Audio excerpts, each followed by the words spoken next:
Hello everyone, it's been a long while since I posted another video. I'm just starting to get back into the habit again, what can I say? Anyway, since in recent news, Resident Evil Welcome Raccoon City is coming out later this month. And there's been a lot of divisiveness within the fandom of looking at this film. I think I probably might be in the majority of the fans that's actually excited to see it. However, I am not blind for being an optimistic. I am an optimistic when it comes to these video games to movies, and if you've seen my videos, you know it's like there are a few that I actually do like that I again I'm in the majority of liking some video games to film. But there seems to be like really a lot I hate with this one. Granted, it does look cheap. I mean, it was made on $40 million. That's a really cheap ass budget, and kind of proves that the studio wanted it to move fast just to cash in on the recent Resident Evil video games we've gotten in the past few years with Resident Evil 2 Remake, Resident Evil 3 Remake, and then Resident Evil 8. Yeah, we all know about Resident Evil 8 being a meme, and Lady Demaskia, I can't really pronounce her name right, but Lady D. My thoughts on that game, it was pretty good.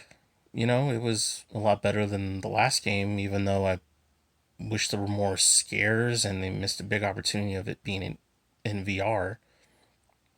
My rate for that game for Resident Evil 8 is basically a 7 out of 10.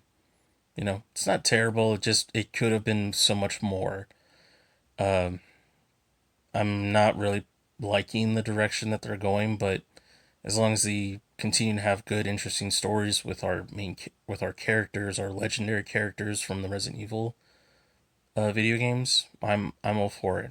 I'm cool what they did with Chris, but again, there were just a lot of missed opportunities with it.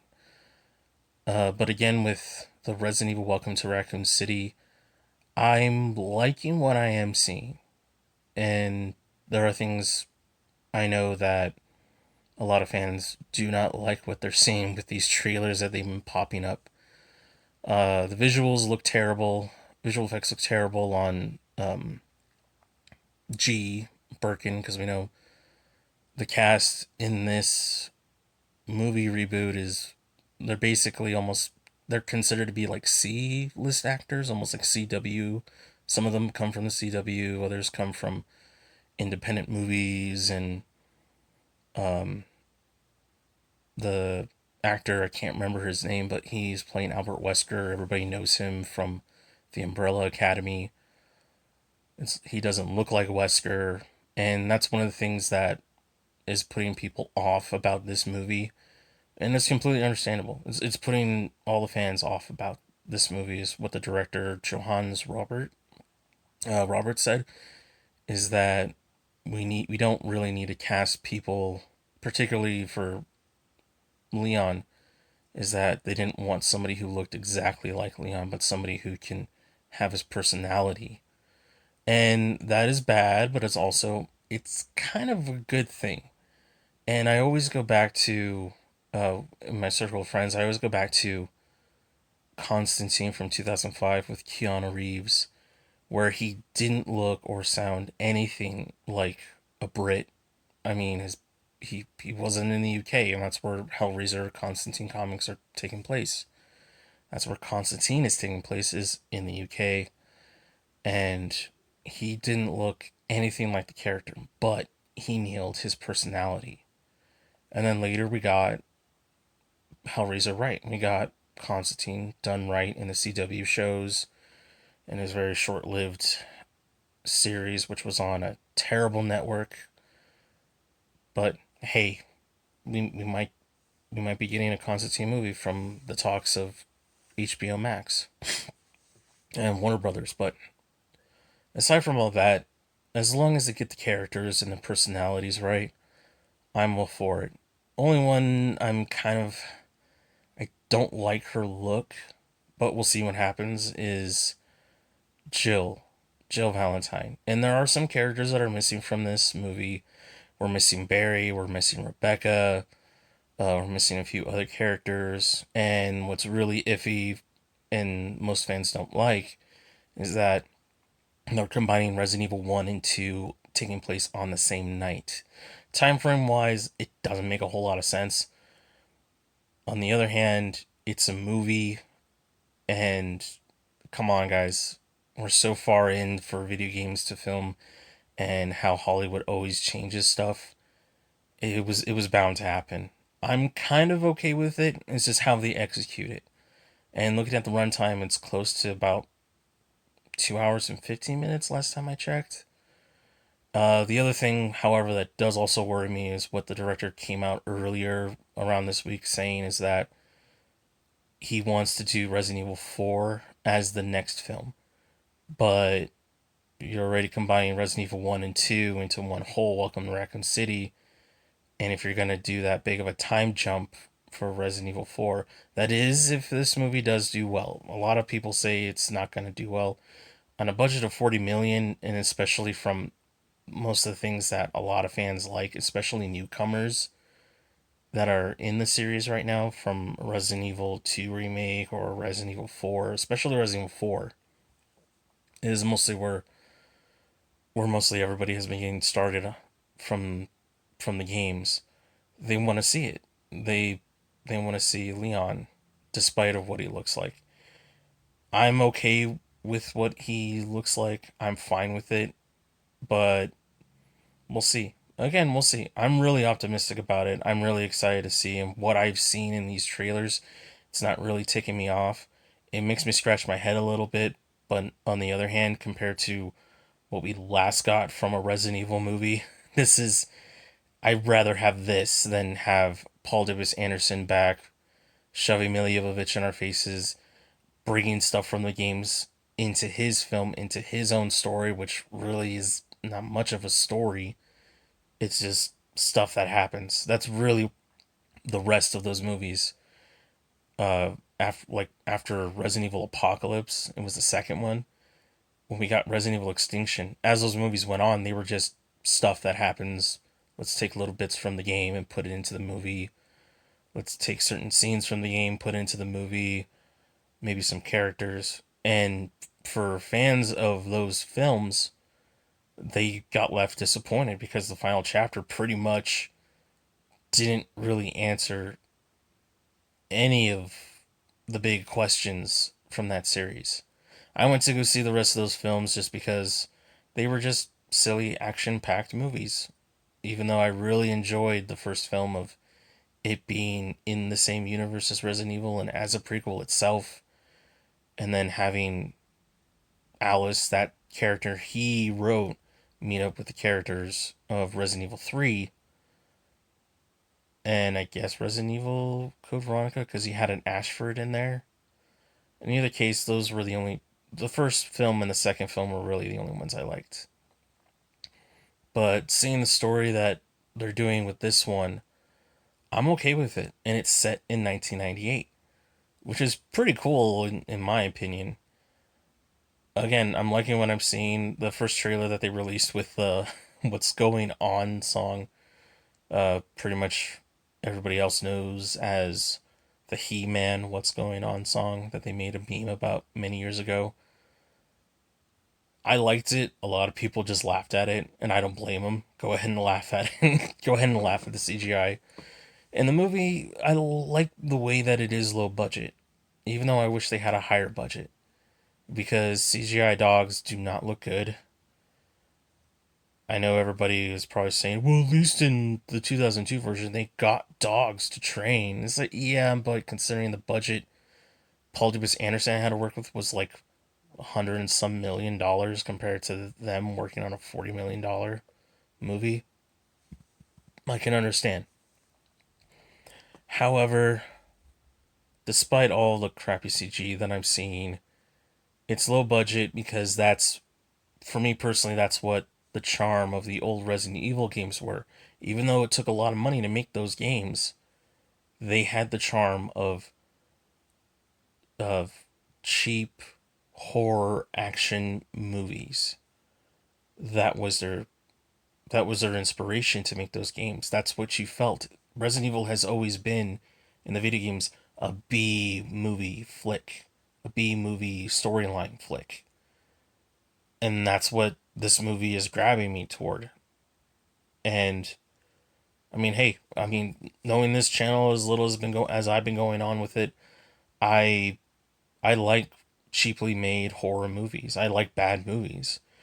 Even though I'm not blind to know that most of them really don't make any sense, I still enjoy turning off my brain and watching some silly, over the top movie, terrible effects, terrible dialogue, a funny, kooky story. I mean, I'm probably the only one who even enjoyed Dracula Untold and still kind of hope for a monster universe, the dark universe that they were trying to plan, even though The Mummy with Tom Cruise wasn't really necessary the way they should have gone. But other than that, I feel like this is a turning point for video games to film. With some films, with some of the video games coming out into films. Uncharted, on the other hand, you compare that trailer of how inspirational and how faithful it is to its source material compared to Resident Evil Welcome to Raccoon City's source material. Resident Evil Operation Raccoon City feels more in the line of its source material. I won't say faithful because they are changing things, but Uncharted just feels like they're doing their own thing.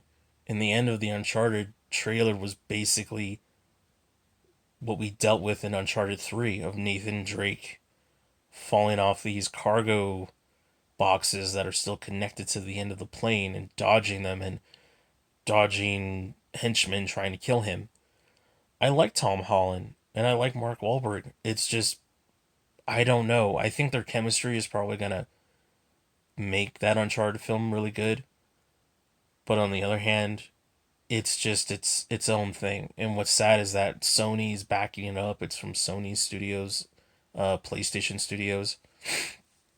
And I think I heard that they said that it's about a young Nathan Drake, which I'm okay with.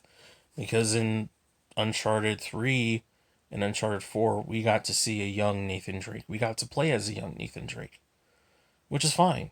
But I don't know. It's it is what it is. That's Hollywood for you. On one hand, you have one that's literally trying its best to be part of the video games, which is Resident Evil Welcome Raccoon City, and you have the other one that is really straying off the boards of not being looking like the games but not being the story of the games, which is Uncharted.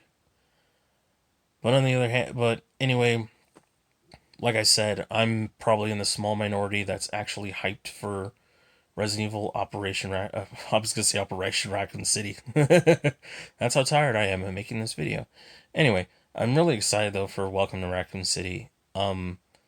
Again, I am going in optimistic. I'm excited to have a good time for this movie, and then also I know I may not have, a good time with seeing how they treat the characters, even though some of them may not look like the characters, but can they pull the personalities off of the characters? You know, in either case, let's see what happens. Let's see what happens. I think the movie probably will be a modest success, especially since it's $40 million budget and it's coming out Thanksgiving weekend and it's exclusively in theaters. I don't think it'll be a terrible hit. Some others, the studio might think it's like, well, it'll probably make 300 million. I don't think it's making 300 million because we got Ghostbusters Afterlife coming here soon, which I'm also excited for on the 19th of November. Marvel's Eternals didn't do that well. Um, yeah, which sucks. I haven't seen that movie, but I'm not really after Avengers Endgame. I'm not really excited for any Marvel next movie. I am excited for Spider Man, but I'm not foaming at the mouth for it. I'm just not really excited for Marvel movies like I used to be because I felt like Avengers Endgame really tied it all up. Like, you know what? This is a good end. Even though I wanted something a little different, but this is a good end. But yeah, we'll see what happens with Resident Evil I was gonna say again, Operation Raccoon City. I'm sorry, guys. Welcome to Raccoon City. Um, Title's not that good, but hell, what are you gonna do? We already have a T-shirt that's been out for a while that has the umbrella logo on it and says "Welcome to Raccoon City." uh, in either case, I'll keep trying to make some videos. I've been neglecting my channel quite a lot. Uh, but yeah, what are your thoughts? Let me know. It's like I said, am I the only one here who really is enjoying what I'm seeing from the look of these trailers? Granted, yes, they could be better. It should be better. Um, I just feel that after so many video game adaptations to film, it's really too much to ask, especially for a studio to be very faithful to a video game, use that same story. That's asking way too much of them, and plus they still don't think that video games, depending on who's producing, who the studio is, that video games really don't have a good story, even though we have so many video games that have compelling stories. And Resident Evil story isn't that hard to tell. That's not a really hard video game story to make into the big screen. I think what they feel is so hard about is that they have to do 100% of the story and nail the gameplay, nail like all the puzzles. Like, you don't need to do that. Just simplify it. Make it simple. I mean, you can do some things that are different, but don't make it so drastically different that it doesn't make sense for the story. For me, I'm okay with seeing the trailer that we have Wesker have his little PDA notepad give him like the secret to the a secret panel, the Moonlight Sonata puzzle. Granted, everybody's bitching about it's like, how come Jill's supposed to be playing that? Why the hell would they give it to Wesker? Why the hell would they give it to Wesker? That's insane. It's like, to me personally, I could care less because the mansion really won't matter anymore because they blow it up. Not only that, that it seems that Wesker and Jill are kind of a thing, which, hey, I mean, with all the fan art that's been made throughout the years of all these characters, I'm okay with it. It ain't gonna last. He is gonna be the bad guy. I mean, the actor even says so himself. Even the director said so himself. He's gonna become. We're gonna see another side of him, but he's gonna become the Wesker we know in the games, which I can kind of see from the trailer, from that little trailer, the 50-second trailer that they released. But I did get chills when the Moonlight Sonata started playing, and I'm liking that the look of the mansion. They got the blueprints from Capcom. Not only that, they got the blueprints, I guess, for the RPD station, from what they said, from Capcom. To me, come on, guys, how that is awesome. That is freaking awesome. At least they're doing something that resembles the games. They're doing something that is in the games. It's far more better than what we got, like I said, than we got from the Paul W. Anderson films. I mean, even George, I feel like they also took George Romero's script, because if you go online and Google George Romero's Resident Evil script, it is way different from the game, but it still is the game. And Romero put everything, like all the creatures in it, and he changed Chris's nationality, where he was a Native American. I mean, I can understand other fans out there having an issue with that, but to me, I'm like, I can care less, and like, at least his personality is the same, right? And his personality was almost pretty much the same. He was just really written to look different, and he wasn't a part of Stars, which that was an issue for me. I'm like, he has to be a part of Stars. How can he not be part of Stars? And then also in that script, and I think that's what they probably borrowed. Again, I feel like they borrowed a lot from that script to put into this Welcome to Raccoon City film. Because in that script, Barry and Wesker were good friends, but Barry, of course, was the bad guy in the end and was trying to, you know, pay Barry back for something, and then Barry and him both die. There were other soldiers that they had on their team in that were in the mansion with them. But yeah, go ahead, give that one a look. And once again, I hope you guys enjoyed this video, hearing back from me. I'm gonna try my best to keep up with my channel because I got a lot of stuff I want to talk about and share with you guys, and just talk about geeky stuff because I miss talking about that. I really miss that. And what better way to do it on my channel? I mean, I got 10 subscribers and I'm lucky to have 10 subscribers. I know everybody else would kind of wish that one person, I think, in my mind, um, wants to have at least maybe 300 subscribers, 500 subscribers. I'm okay with having 10. If my channel grows, yay. But for all you guys who listen to me, watch me, thank you so much for subscribing to me, hearing my opinions on these things. Again, like, subscribe, share it, share my videos. Uh, but other than that, I'll catch you guys in another video. Who knows? I might play Resident Evil remake on PlayStation 4 and upload it to YouTube. Who knows? Thanks again, guys. Like, share, subscribe. Have a good day.